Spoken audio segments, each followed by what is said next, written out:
Yo! Ako si Zaki at eto na naman ang panibagong episode ng Zaki Reacts. Ang papanoorin natin ngayon, a battle 7 years ago. Tats Maven versus Sixth Threat. Kaya ako to pinanood dahil request to ng isang subscriber ko na laging nagko-comment sa akin. At sa tuwing nababasa ko yung mga comment niya, nare-realize ko na, oh nga no, di ko pa na-review yun no. Why not? So, eto na. Tats Maven versus Sixth Threat. Bukod pa doon, pwedeng si Sixth Threat yung nasa zoning 21 eh. So, Sixth Threat battles muna tayo ngayon. So, let's go! Nanalo ko ito, Sixth Threat. Piliin niyo ba ulit sa tig-2 minuto? Si Tats, tig-2 minuto. Pakinggan natin unang balat, Tats Maven. Game. Ito'y kataas-taasan. Papansin ka lang pare. Ako'y walang pakialam sa'yo. At ako'y para na sa buhay lang ng presidente. Dahil almusal ko lang ang threat na to. Ika'y boring na kalaban. Kaya dapat kang matodas lahat ng tao tulog pag 6 pa na sa oras. Kaya talagang gobas sa akin. Lahat ng tao natutulog pag 6 pa na sa oras. Dahil almusal ko lang ang threat na to. Ika'y boring na kalaban. Kaya dapat kang matodas lahat ng tao tulog pag 6 pa na sa oras. Kaya talagang gobas sa akin. Ika'y wasak threat. Sa mensaheng sigaw ang lahat. Ako yung bomb threat. Kaya lagay delikado pagkat ito'y kakilado. 7-0 yung resulta kahit 5 lang yung hurado. Ang matematika ba'y malabo? Basta ayusin na antipara. Para si 6x2 sa pang-12 na bara pare-para. Saan ang 6 sense ito ay walang kwenta. Kung pinalabas ko ay sense 8 kahit saan kumukonekta. Kaya sunog pa nang naakit sa ilusyon na kaya kong talunin ng direkta. Dahil 6 dragon to na parabang ruin ni Reka. Itong threat ay di pa Flame of Reka. Naalala ko dati napapanood ko yun tuwing umaga. Pagkatapos ng Doraemon. Nakanood din ako doon. Di ba may iba-iba siyang dragon. Nakakamiss yung mga araw na tayo'y nilulutuan ng pancit canton sa umaga. Problema! Itong problema sa sistema na legit parang antivirus lang. Pag nakakita ng threat, diretso delete ni ko. Kaya bumait, kaya pasensya na lang bay. Kasi threat ako yung death threat na ililibing ka ng buhay. Di mo kaya sumabay sa pagtubo ng aking abilidad. Para makapantay mukhang kailangan lumipad. Pero bago magawa, ubusin nga ka na agad. Pintig ng puso ni Six. Flat di mo abot aking tangkad. Kasi nung gagawin mo para matalo ako, mandadami ng babae, yun ba nasa plano mo? Napaka-innovative naman, dapat palakpakan nyo to. Sobrang bago talaga, dapat pangalan niya 6 years ago. Baka mga... Ganito pa kala kagaling si Tats Maven. Sa sobrang tagal ko nang di siya napapanood bumatel, parang na-amaze ako sa style niya. Tapos parang hindi ko siya masyadong napanood noon nung mga active pa siya. Natandaan ko lang sa kanya yung probinsyano na Coco. Ganun pala kabilis lumipas yung panahon, no? Kahit yung mga magagaling na battle rapper, medyo pag lumipas ng mga 5 years, 7 years, magmo-move on na rin yung mga fans sa mga bagong MCs. God! Kasi nung gagawin mo para matalo ako, mandadami ng babae, yun ba nasa plano mo? Napaka-innovative naman, dapat palakpakan nyo to. Sobrang bago talaga, dapat pangalan niya 6 years ago. Baka mga shota mo ganyan, shota mo ganon. Malamang tanga nila humahanga sa iyon. Kaya tila 2012 end of the world na ang kanyang mga tugon. Dahil ang threat na to'y nilipasan na ng panahon. Pinalata nyo kanyang trip, lagi niyang binabanggit na yung chick daw ng kalaban. Nakita niya yung pic. Teka repa pip, ikaw lang din ang nagpa-corner. Di ka rapper para sa kang malaki na stalker. Kaya sa susunod na trivia, hindi ka rapper, isa kang malaki na stalker. Ang galing ng angle ni Tats dito. Pero yung ganon, tangina, pag may battle ka, ginagawa talaga yun eh. Stalkan ng Facebook, hanap ng information. Yung iba, they go beyond the limits, di ba? Pati mga relatives hinahalungkat na. Pero may iba naman na di umaasa sa ganun. May iba naman na bagay gumamit ng ganun. Iba-iba rin talaga yung timpla ng rap battle. Minsan effective yung ganun. Minsan may mga gumagawa ng nandadamay sila ng iba. Pero creative pa rin. Kaya mas masakit. Meron namang hindi talaga nandadamay ng iba. So, iba-iba ng diskarte sa pandadamay. Di ba? Bawat MC may sarili sila style ng pandadamay. Pero majority pa rin talaga nagdadamayan dito, lalo na battle rap. Malamang si mag-game over, 6 threat pangalan niya dahil 6 na beses na siyang na-issuehan ng restraining order.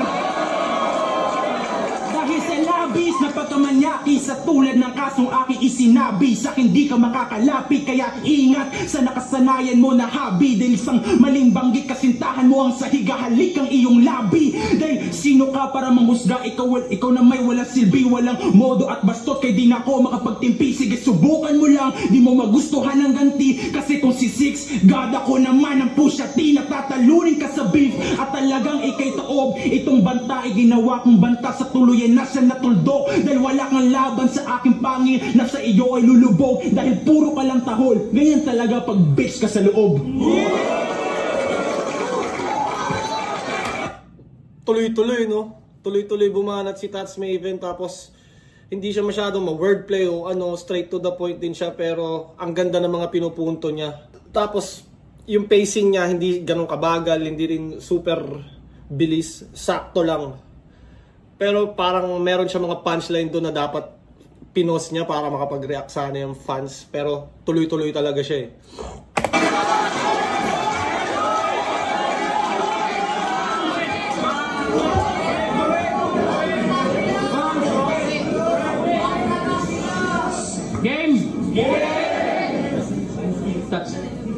Para sa gabing ito, marami-rami ang handa ko bilang pain.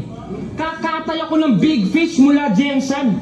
Malaking isda aking iyakain. Tara at pagsaluhan natin. Ito yung mga panahon na maririnig mo pa talaga kay Six Threat yung pagiging Looney niya. Yung influence ni Looney maririnig mo pa sa kanya. Pero yung mga recent battles niya hindi nagaano eh. Siguro para sa mga rapper na lang talaga nakakapansin, pero talagang nakagawa na siya ng style na Six Threat. Oh, marami-rami ang hinanda ko bilang pain. Hinanda ko bilang pain. Parang hinanda ko bilang pain. Pagbabariling ko. Nakatay ako ng big fish mula Jensen. Malaking isda aking iyakain. Tara at pagsaluhan natin 3 taon. Mga tao, inabangan ng laban natin. Ang nakakatawa lang, pinag-practice kasi 5 laban para lang maging anda sa ika-6 Davao.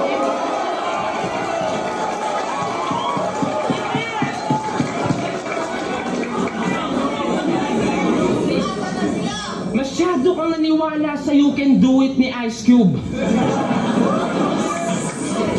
Sumunod ka sa utos ng iyong amo kasi kala mo sulit. Nice, dude. Makikipagsabayan ka sa teritoryo ko? Ano na, Tats? Move! Eh parang chess match lang nung inalok ka ni Arik. At doon ka na, Tats. Move!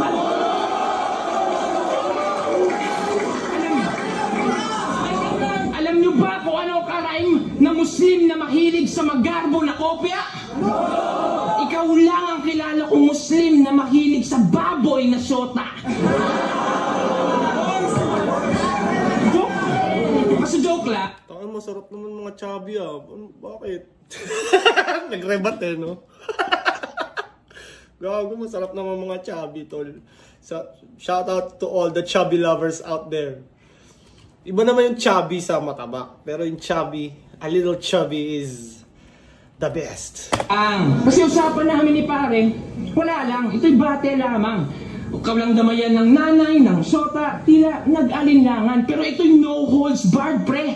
All out na dahil pawang mahirap magtiwala sa sinabi mo at uso pa naman ang baliktaran. Pag ako nag-name flip, basic, subukan natin sa pangalan mo, tingnan natin kung di ka mapapag-gay shit. Kasi sa likod ng pangalan nakatago ang lihim ng Tats. Isa ka palang bakla. Napilitan siya na piling landas kasi pangalan mo na mismo nagsasabi na mahilig ka sa titi at ass. Titi at ass. Tats.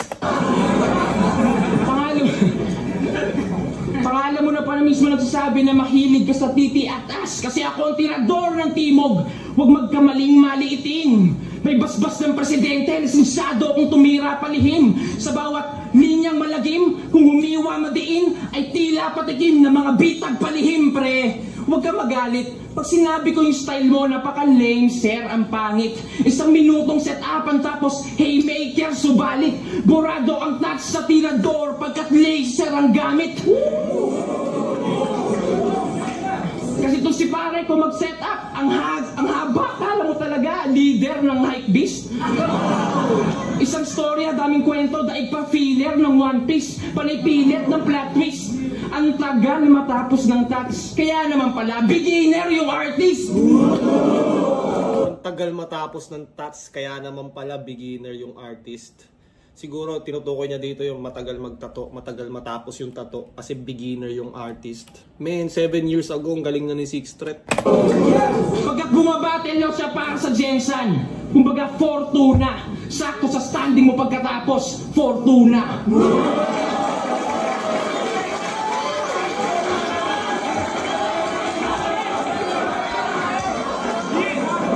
Game. Dito pa lang parang may concept na ng ender sila, no, maaayos na yung ender nila. Parang malalaman mo talaga na ender yun without them saying, at last! Alam mo yun? May mga gumagawa ng ender na tama lang without them saying at last or without them giving the indication na ender ko na to, ha? Bilang patapos! Di ba? Parang, yeah. Game. Di ba di ka nakapasa sa proseso ng ating leader? At last time I remember, hindi naman ikaw yung top 2 at winner. Kaya bakit to nandito? Pare, napaka-cheater, nakipagkamayan sa G-spot, finger. Anong pakiramdam nakapasok dahil may backer? Happy? Like ito yung bagay na kaya mo ipagsigawan ng proudly? Di naman sa hinuhusgahan kita, pero sa madaling sabi, nagpakaputa ka para makapasok, parang kulihiyalang may sugar daddy. Nagpakaputa ka para makapasok, parang kulihiyalang may sugar daddy. Para sa ring kahit saan ka lumalapit, lakas ng backup mo 6 na parang Lebron na nasa Miami. Ngunit wala kang respeto maaani, mananatili kang sa 6 na parang Para sa ring kahit saan ka lumalapit, lakas ng backup mo 6 na parang Lebron na nasa Miami. Ngunit wala kang Lakas ng backup mo 6, parang Lebron na nasa Miami. Peto maaani, mananatili kang samo. Kung na-check nyo lang aking point, walang threat na makakapasok. Kaya huwag kayong pauutos sa kanyang aura. Napakakupal yan sobra. Kasi bago flip top sila ni G-spot, tropa na nasa flip top na panay turo na sa G-spot, moka. Tinulungan ka na ng tao, tapos bigla kang gaganon. Pero sapat na siguro tong aking kamao para ikaw ay lumingon. Grabe pagkapilingon, kahit ano man ang iyong gawin. Kahit lumayo ka man sa G-spot, abay pusi ka pa rin. Tumingin ka sa salamin, ano nakita mong larawan? Isang imahe na mahinang klase na nakalaban dahil natalo ka sa tryouts. Bumaba agad na hagdanan, itong threat di nakaabot sa mataas na stage na parang cancer na agarang naagapan. Kaya ikaw ay tinatawanan ng kasaysayang hindi na mababago at di mo to matatago na tinalo ka ni Nuki Blaze at doon pa lang ako na ay panalo. Ang dinig ng mga tao, yun ay sigurado. Pero kahit papaano, bagay na bagay yung nuke at threat na parang diktador na Koreano. Kaya tangina mo gag... Nuke at threat, diktador na Koreano. Sino ba yung Lanceta looking motherfucker dun sa Korea? Basta yun lagi nagbabanta na pipindutin niya yung button ng nuclear. Tapos sinasagot siya ni Donald Trump, I have a bigger button. Parang gano'n. Alam mo ang mas pambihira, ikaw yung tinatawag nilang threat sa liga, pero si Nuki Blaze yung mas tinuturing nilang threat sa liga. Kaya nagkakamali ka kung nandito ka dahil sa iyong kahusayan. Nandito ka dahil ikaw daw si Marlon, pero Wayans dahil sa kalamang katatawanan at lingid sa iyong alam, parte ka lang ng business plan dahil ikaw lang yung naisip niyang paraan para makapanood sila ng Lunes sa halagang 200. Makapanood parte ka lang ng business plan dahil parte ka lang ng business plan. Ikaw lang yung naisip niyang paraan para makapanood sila ng Lunes sa halagang 200. Ang ganda nun! Ang ganda nun dahil mahal si Looney at in demand sa mga fans. O eto, manood kayo ng semi-Looney. Parang ganun, no? Astig. Ang ganda ng angles. Para sa akin minsan mas maganda pa nga, depende sa sa angles na gagamitin mo. Kung maganda yung angles, minsan malilid ka din niya sa magagandang punchlines. Ganon ko siya tignan ngayon. Kasi minsan kung parehas, kunyari parehas yung angle, ginamit na yung angle, madalas babagsak ka lang din sa same punchlines na nagamit na ng, kumbaga nagamit na, wala, parang magiging redundant lang din. So, parang for me, to find new punchlines, siguro try to find new angles. Ano? Luni na naman! Huwag kang mag-astang sino! Pes lumapit ka dito, ililibing kita 6 feet under, doon di ka na magiging anino. Durog to ng pinong-pino, sapagkat di na ko makatiis. Ninanakawan mo lang si Luni, parang problemang artifice. Kaya ikaw ay umalis kung yan ang ambag mo sa liga. Kaso nakailang battles na, so konsintihin na lang natin, diba? Pero sige, meron naman akong lohika na iyong ikakasira. Lagi nyo lang tandaan, malaki ang pinagkaibahan ng Regine Velasquez sa Anton Diva. At kung babanatan mo na di ako original, tandaan mo lang ang metaporang ito. Ako yung gago nagnakaw ng test paper at pinag-aralan ko. Ikaw yung bobo nangungopia lang sa mga katabi mo.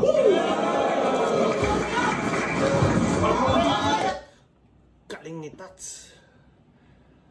Di, parang ano si Tats no? Kakaiba. Posible rin kaya na siya yun sa Zoning 21? Takin ang dami ko na naiisip. Una, naisip ko 6th threat. Ito yung mga nasa ano ko sa Zoning 21. It's either 6th threat or baka Abra.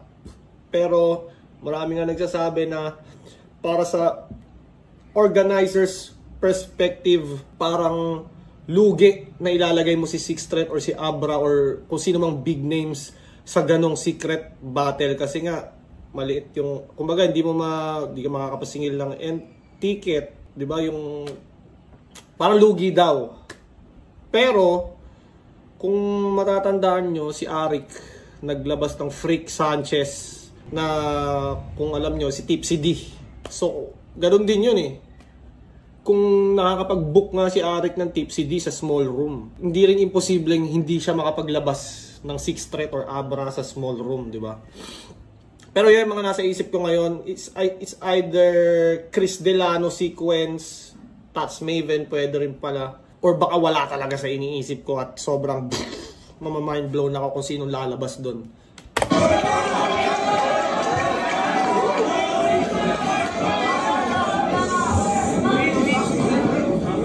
Puta, galing! Lupit! Pinagalaban mo! Kala ko makakaiba to. Halos lahat ng punchline gamit na anggulo na ng lahat na nakalabang ko.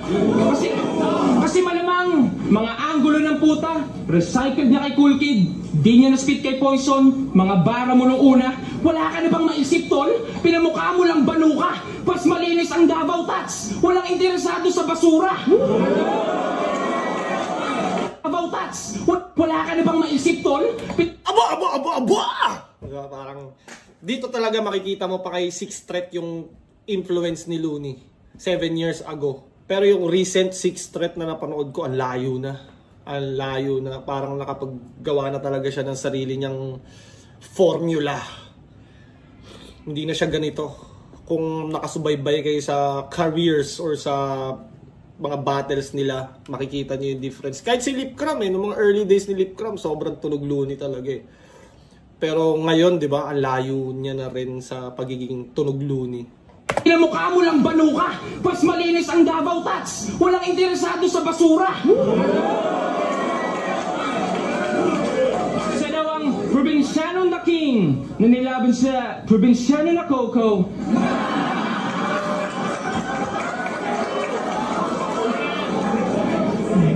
Ganito siya magsalita kasi kala niya oso. Also, tangina mo, dude, kainis. Paano ka naging Tats Maven? E bulol ka sa S. Tats Maven at sa mic.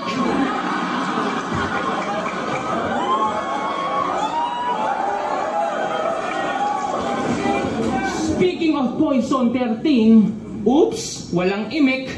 Pag tinanong mo kung paano siya natalo, ay sus talagang tipid. Dinaig pa nagwawalis na maintenance. Panay excuse, bukang bibig. At dapat talo ka rin kay Marshall. Baka sa accent ka lang lumamang.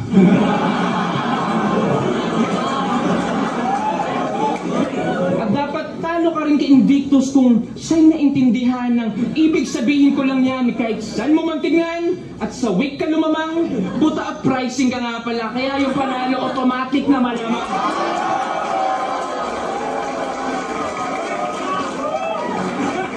Kasi uprising na si Utol. Grabe na dating. Arik ang galing. Ikaw na pala may hawak kay Baba. Yun ang kapit patalim.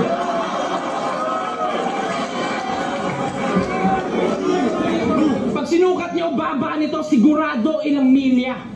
Yung mukha niya parang Spratly. Kasi sinakop na ng China. Mukha niya parang Spratly. Kasi sinakop na ng China. Mukha mo parang Spratly kasi sinakop na ng chin niya. Para rin tong sa ano, yung ginawa niya yung Marvelous na inano sa Marvel. Ito naman yung China sa China. Kumbaga gets pa rin naman eh. Gets pa rin. So, goods. Magandang ano yun, wordplay. Kahit pa sabihin mong chin niya, parang magigets mo na ang ini-implicate niya is China. Dahil nga doon sa keyword na parang Spratlys, sinakop na ng chin niya.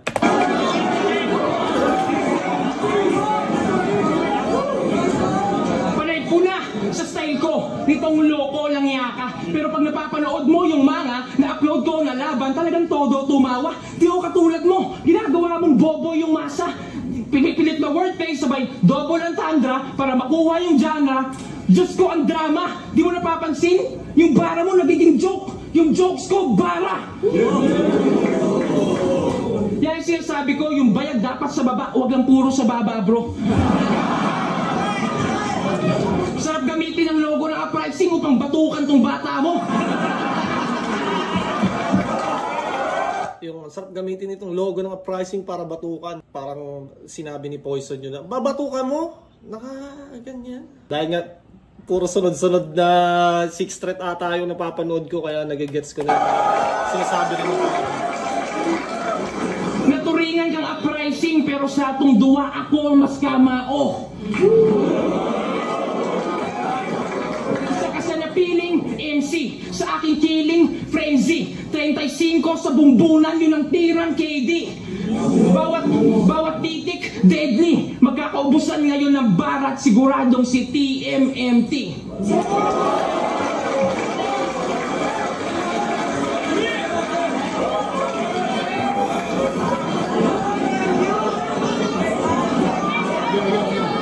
Yo, check! Basta kamay ko na ang panalo at di ko na to mabitaw. Lakas nila parehas. Dahil pagdating sa ring, nasa daliri lang kita 6 na para bang ako si Jordan. Para di mo ako maungusan kahit gaano ka kadesidido. Dahil score ni 6-0, panahon na para ikay magretiro. Para hindi na ito biro, kahit isama mo pa kayong grupo para di nyo ako matalo. Dahil tatamaan lang tong 3 digits sa akin na parang sa sweaters ay nanalo. Para di nyo ako, para ikaw ay magtago. Dahil hindi nyo ako makakaya. Si threat nakakita ng threat para nasilayan ang sariling gaya-gaya. Pero di ako papayag na hanggang doon na ako nakagapos. Dahil hindi lang ako basta threat, ako yung trauma pagkatapos.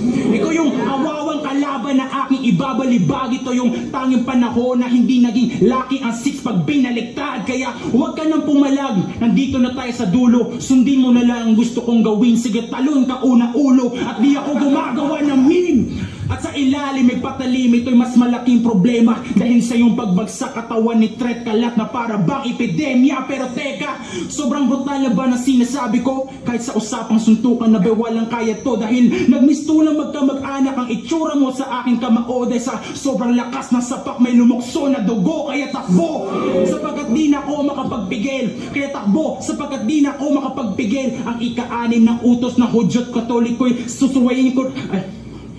Shit! Parang mas okay pa yung stop ng konti kesa sa parang indication na kagad, nagkamali. So atatak na kagad yun. Katoliko'y susuwayin ko. Nangyari din sa akin to nung kay Saint Ice ata, parang nawala yung punchline ko. Pero dapat hindi ko na sinabi. Parang siguro hindi maahalata yun. ng fans. Pero mga kapwa ko rapper, mahalata yun. Tayo na kahit mga maliliit na mali lang, halata ng kapwa mo rapper yun. Pero yeah, next time. Kaya takbo, sapagkat di na ako makapagpigilang ika-anim na utos na Hudyot Katoliko ay sabay kong susuwayin. Dahil sa aking pagkaliwa talagang ikay kitel. Balik sa temang malagim para gambalain ang iyong sistema. Ito yung tamang panahon para burahin ka sa eksena. Ito yung tamang panahon para burahin ka sa eksena. Kasi pag ako bumuo ng ideya, tila trahedya sa Nueva Ecija. Dahil si anim patay para nag-massacre ng pamilya. Alayo natin dahil si anim patay pa eksena. Kasi pag ako bumuo ng ideya, tila trahedya sa Nueva Ecija. Dahil si anim patay parang nag-massacre ng pamilya. Alayo na. Si anim patay parang nag-massacre. Di ko lang na ano dito, masyadong, kumbaga hanggang round 3 nandun pa rin sa 6. Nilalaro niya pa rin yung 6 na parang, para sa akin siguro sumobra na. Si anim ganyan, si anim ganon. Tapos sumobra na sa angles nung anim. Siguro wala rin masyadong angle pa kay 6 threat nung panahon na to. Kaya napilitan siyang gamitin ng paulit-ulit yung ika-anim, 6. At milya-milya kitang-kita to sa mapa. At ang katumbas na ng threat na to ay isusumbong kita sa aking mama. Kaya mama, matay ka lang dito sa aking paglapa. Dahil si threat wala na sa buhay, parang mundong mapayapa.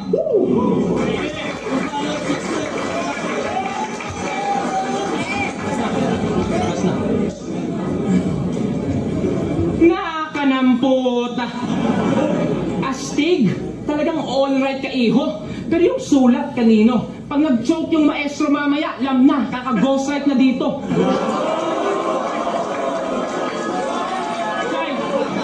Siya ay Jameson represent na naging uprising, OSD, Troop 1, Pangkat Magat, Outbox, Digmaan, Writer's Block. Puta, ang daming nautuno. Malamang karamihan dyan kahukbo mo. Napakla sa banta ng ika-anim, kaya nangailangan ng 7 grupo. Speaking of Digma, Jensen, meron silang liga sa Jensen na kung tawagin ay Digmaan Rap Battle League na tinuring ng family. Pero nung nag-uprising, di niya na pinapansin. Biglang nag-switch ng mastery. Kasi lumaki daw yung ulo, sabi nung kagrupo. Nito ni Paring T, biglang lumabo ang touch. Ano mo yung iglo quality. Tapos ngayon, reping digmaan ka pa rin. Eh yung samahan nyo, lumipas na. Paano ka naging General, Mr. Santos, kung sa digmaan umiiwas ka? Balik tayo sa baba mo. Kapag sa harap, korteng sili. Kung si Tay hugis cheese ball, sa kanya hugis piwi. Piwi yung chichirya, di ba? Na parang pizza ata yung ano, or pa-square. Paano ba shape ng piwi? Tagal ko nang di nakakain ng piwi. Sinabihan mo pa si Marshall na puro copy ka ng linya. Eh isa ka din namang copy-paste master na palaging mga baon e nagaling ibang liga. Pero yung sa kanya iba, hirap na nga mag-gets ang pangit pa nung rima. Doon pa kasi yung ghostwriter mo, pre Punjabi mula India. Daming naloko sa mokong na to. Kala mo talaga, todo sulat si Gago. Yung pala, Ctrl-C, sabay Ctrl-V, kaya pati W, kontrolado. C, sabay ko sa mokong na to. Kala mo talaga, todo sulat si Gago. Yung pala, Ctrl-C, sabay Ctrl-V, kaya pati W, kontrolado. Ctrl-C, copy, Ctrl-V, paste. Tama. Tapos, W, kontrolado. Correct? Siya ang supalpal ni Lebron kay Iguodala. Yun ang binanggit niya na laging nire-replay. Yung bara bumenta, so kailangan mo ng replay para lang magets ka. Ganyan talaga kapag tuna, saka mo lang makuha pag nasa net na.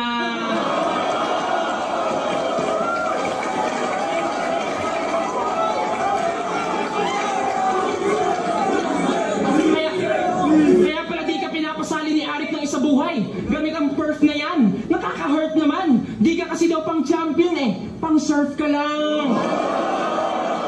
Kaya taog, sugatan. Di na kailangan magtaka. Di ka masasalba ng grupo mo kahit magtawag ka pa mula sa kanan hanggang kaliwang panga. Sabay uppercut aba. Sinong di makakapagsabi na mapa-live o i-replay, either way, pare binadibag kita. Tatlong rounds di ako ng damay, na personal, ng buwisit at ng gago. Tumupad ako sa usapan kahit sabihing barumbado. Binanggit ko na noong nakaraan, saksi ang mga tao. Maling marumi ang DDS, ikay malinis sinarbaho.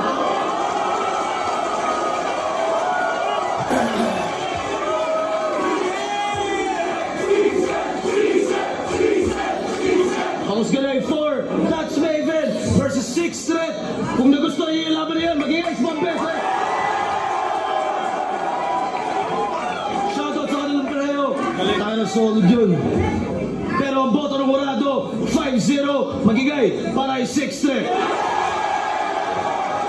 Pareha silang magaling. First 2 rounds medyo dikit pa ng konti. Pero overall performance talaga 6 Threat. Plus, siya pa yung huling bumanat. So, third round ni Tats may mali, tapos lumaylay na. Third round ni 6 Threat mas lumakas, mas plus, alam mo yun, mas kumpleto, mas gumanda yung mga angles. Consistent yung all 3 rounds niya. At yun, takinan, lupit ni 6 Threat dito. Ang lupit din ni Tats, kinulang lang. Tsaka feeling ko sa mga angles, masyadong bumabad si 6 Threat dun sa, ay si Tats dun sa 6. Nahirapan siya siguro maghanap ng iba't ibang angulo laban kay 6. At yeah, dito na nagtatapos ang ating reaction video. Kung umabot ka pa sa parte ng video na to, maraming salamat. Shoutout Crown Manila, Baby Jack Apparel, Floodway Hustlers, at lagi niyong tatandaan, I love you all.